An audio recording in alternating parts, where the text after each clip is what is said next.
আমি বিয়ে করতে ভালোবাসি কারণ সারা জীবন চালানোর জন্য নির্দিষ্ট একজনকে খুঁজে পাওয়া সত্যি খুব মজার।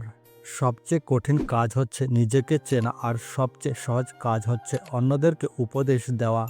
তুমি যদি শোনো যে একটা পাহাড় এক রাতে নদী সাগর হয়ে গেছে, সেটা তুমি বিশ্বাস করো।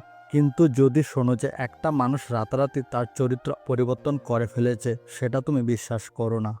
কেউ যদি আপনার জীবন থেকে স্বেচ্ছায় চলে যেতে চায়, তাকে যেতে দিন। সে হয়তো আপনার জীবনে তার থেকেও ভালো কারো আসার জন্য জায়গা করে দিচ্ছে। নিচু লোকের প্রধান হাতিয়ার হচ্ছে অশ্লীল বাক্য। হ্যাঁ এবং না কথা দুটো সবচেয়ে পুরনো এবং সবচেয়ে ছোট, কিন্তু এই কথা দুটো বলতে সবচেয়ে বেশি ভাবতে হয়। খালি কলসি বাজে বেশি, ভরা কলসি বাজে না। রূপ নাই যার সে সাজে বেশি, রূপের মাইয়া সাজে না। ধন সম্পদ অর্জন করতে গিয়ে নিজের শরীর সুস্থতা খুইয়ে দেয়, আবার শরীর সুস্থতা ফিরে আনতে সেই ধন সম্পত্তি খুইয়া দেয়। ভবিষ্যতের চিন্তায় বর্তমান নষ্ট করে দেয়, আবার ভবিষ্যতে নিজের অতীতের উপর কাঁদে।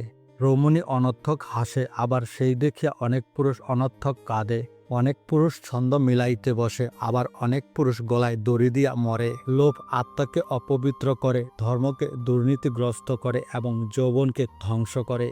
যে ব্যক্তি গরিব দুঃখীর আত্মদান শুনে কান বন্ধ করে রাখে, সেও একদিন আত্মদান করবে, কিন্তু কেউ শুনবে না। এই পৃথিবীর সর্বশ্রেষ্ঠ শিক্ষক নিজের বাবা।